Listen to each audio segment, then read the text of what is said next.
వెల్ల గ్రామంలో అంబేద్కర్ విగ్రహం ధ్వంసంపై ఉమ్మడి తూర్పు గోదావరి జిల్లా పీడీఎస్యూ ఉమ్మడి కార్యదర్శి బి సిద్ధు మీడియాతో మాట్లాడుతూ డాక్టర్ బిఆర్ అంబేద్కర్ కోనసీమ జిల్లా రామచంద్రపురం మండలం వెల్ల గ్రామంలో అంబేద్కర్ విగ్రహం ధ్వంసం చేసిన నిందితులు అరెస్టు చేసిన క్రమంలో పోలీసు సిబ్బందికి ధన్యవాదాలు తెలియజేశారు. దాడి జరిగిన వెంటనే రామచంద్రపురం డీఎస్పీ స్పందించి ఈ నెల 12వ తేదీ లోపల నిందితులను పట్టుకుంటామని దళిత ప్రజా సంఘాలకు మాట ఇచ్చిన ప్రకారం ఒకరోజు ముందే అరెస్ట్ చేసిన పోలీస్ సిబ్బంది దాడికి పాల్పడిన వారిపై ఎస్సీ, ఎస్టీ అట్రాసిటీ కేసులు నమోదు చేయాలని డిమాండ్.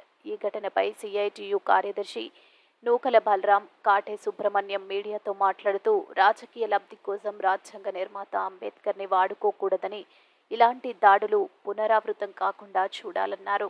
విగ్రహాలను ధ్వంసం చేసిన వారిని శిక్షించాలని పెద్ద ఎత్తున మరి ఆ విగ్రహాల దగ్గర ప్రజా సంఘాలు, దళిత సంఘాలు పెద్ద ఎత్తున ఉద్యమం చేశారు. ఆ రోజున రామచంద్రపురం డిఎస్పీ గారు పోలీస్ డిపార్ట్మెంట్ ప్రజా సంఘాలకి వారం రోజుల పాటు టైం ఇచ్చారు. అంటే వాళ్ళు జూలై 12వ తేదీన ముద్దాయిల్ని అరెస్ట్ చేస్తామని టైం ఇచ్చారు. ఈ రోజే డిఎస్పీ గారు మరి ఈ సాయంత్రం వాళ్ళని అరెస్ట్ చేస్తామని చెప్పారు. మేము డిమాండ్ చేస్తుంది ఏమిటంటే ఎస్సీ ఎస్టీ చట్టాన్ని దాంట్లో అమలు చేయాలంటే వాళ్ళు ఎస్సీ ఎస్టీ చట్టం 31312 ఏదైతుందో దాన్ని నమోదు చేశారు. అదేవిధంగా కొత్త నూతన చట్టమైన బిఎన్ఎస్లో 61 కానీ లేదా 324 కానీ ఇవన్నీ కూడా కొత్త సెక్షన్లు వేశారు. ఈ కఠినమైన సెక్షన్లు. అదేవిధంగా వాళ్ళతో పాటు నిందితులను 5 ఉన్నారని పోలీస్ డిపార్ట్మెంట్ మామూలుగా చెప్పారు. ఇంకా ఎవరైనా దాని వెనకాల ఉన్న సూత్రధారులు, పాత్రధారులు ఉంటే తక్షణం అరెస్ట్ చేయాలని అడుగుతున్నాం. అదేవిధంగా ఇక్కడ ఉన్న కార్మిక శాఖ మంత్రి గారు మరి సుభాష్ గారు సంబంధించి ఇక్కడే ఉన్నారు.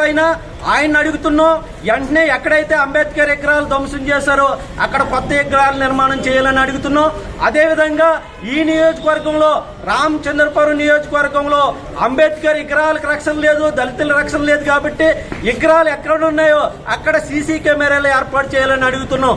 అదేవిధంగా ఈ ప్రాంతంలో దళితుల మీద దాడులు ఎక్కువైపోయాయి. గత ప్రభుత్వం చేసింది. తక్షణమే అటువంటి ఏమైనా కేసులుంటే పెండింగ్ లో వాళ్ళందరినీ కూడా అరెస్ట్ చేయాలని మేము డిమాండ్ చేస్తున్నాం. బి సిద్ధు, పీడీఎస్ రాష్ట్ర సహాయ కార్యదర్శి. నూకల బలరాం, సిఐటియు జిల్లా ప్రధాన కార్యదర్శిని. రామచంద్రపురం మండలం వెల్ల గ్రామంలో అరుంధతిపేటలో విగ్రహాన్ని ధ్వంసం చేసిన దొండలని పట్టుకున్నామని చెప్పని ఇప్పుడు పోలీసు వారు చెప్పుకున్నారు. వాళ్ళని సాయంత్రం 4 గంటలకల్లా పోలీస్ స్టేషన్లో కానీ కోర్టులో కానీ తీసుకొస్తామని చెప్పన్నారు.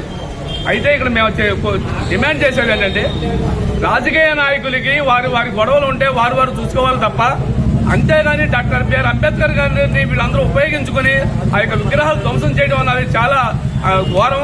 ఇటువంటి వారిని వెంటనే కఠినమైన శిక్షలు వేసి ఇంకొకరు ఇటువంటి ప్రయత్నాలు చేయకుండా చేయాలని చెప్పని పోలీసు వారిని కోరుకుంటున్నాం. Thank you. నమస్కారం. నా పేరు కాటే సుబ్రహ్మణ్యం, ప్రజాసేన రాష్ట్ర అధ్యక్షుడిని. మరి రామచంద్రాపురం రూరల్ మండలం వెల్ల గ్రామంలో బిఆర్ అంబేద్కర్ గారి యొక్క విగ్రహాన్ని కొంతమంది దుండగులు కూల్చివేయడం జరిగింది. ఆ సంఘటన తెలియగానే అనేకమైనటువంటి ప్రజా సంఘాలు, అధికార పార్టీ వారు, ప్రతిపక్ష పార్టీ వారు అందరూ కూడా అక్కడ హాజరు కావడం జరిగింది.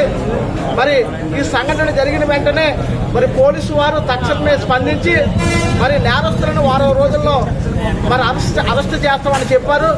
అనుకున్నట్టుగానే ఈ రోజు మరి వారిని అరెస్ట్ చేసి కోర్టుకి సరెండర్ చేయడం జరుగుతూ ఉన్నది.